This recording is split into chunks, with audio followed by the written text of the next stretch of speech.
Mga kapuso, hindi na nakapagmarcha ang babaeng graduating student sana matapos mamatay ng mahulog umano mula sa isang tricycle sa Balagtas, Bulacan. Pero duda ng kanyang pamilya, may foul play.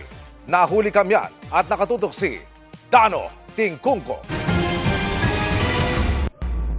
Kuha ito sa CCTV pasado alas 11 ng gabi ng Miyerkules, July 8 sa Barangay Borol 2nd sa Balagtas, Bulacan. Sumakay ng tricycle ang isang 23 anyos na babaeng kinilalang si Florence Lai Claro. Maya-maya, narinig sa kuha ng isa pang CCTV ang tila malakas na paglagapak bago sumigaw ang ilang residente. Sa isa pang anggulo, nakitang huminto ang tricycle na ito at bumaba ang driver para tingnan ang nangyari. Hindi nahuli cam pero nahulog na pala noon sa tricycle si Claro at nabagok ang ulo. Pero tuloy lang ang andar ng tricycle. Kinilangan pa umanong habulin ito ng isa pang tricycle bago balikan ang biktima. Pagdating doon, nireport sa amin na tumalon. Hindi naman nireport na galing sila sa ospital na, tinanggihan. So tulog yung bata, tinatanong ko kung nakainom ba, kung paano ba. Inunat ko yung paa niya, ginigising ko siya sa mukha. Ate, gano'n lang. Tapos talagang naghihilik lang siya. Ang kwento raw kasi ng tricycle driver sa kanila, tumalon umano si Claro kaya nabagok ang ulo. Sa halip na idiretso sa ospital, iniuwi muna ang biktima sa bahay ng kanyang kaanak. Noon pa lang nagpa siyang isugod sa ospital ang biktima na namatay kalaunan dahil sa matinding pagkakabagok.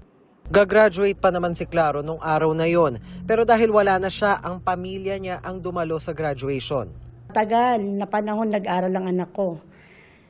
Graduation day, hindi nakaaten ng anak ko. Saan nila nilagay sa kabaong? Na dapat ang anak ko masaya na umaakyat dahil sa pagtsatsaga, pagsasakripisyo, paghirap, lahat dinanas ng anak ko. Yung kapatid ko, sobrang bait niyan.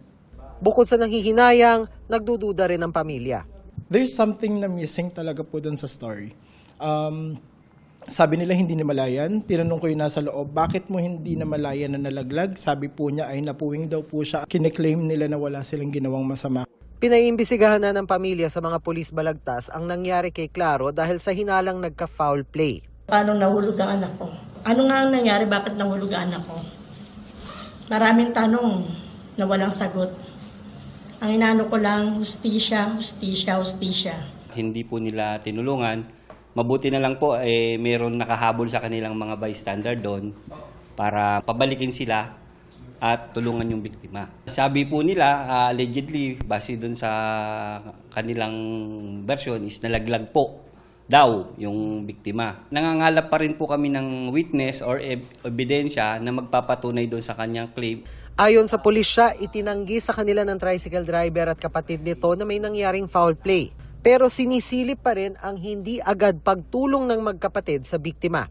Sa ngayon po, ang aming pag-iimbestiga ay doon pa lang po sa reckless imprudence resulting to homicide. And then yun nga po, yung abandonment of one's victim. Dano Tingkungko, Nakatutok, 24 Oras.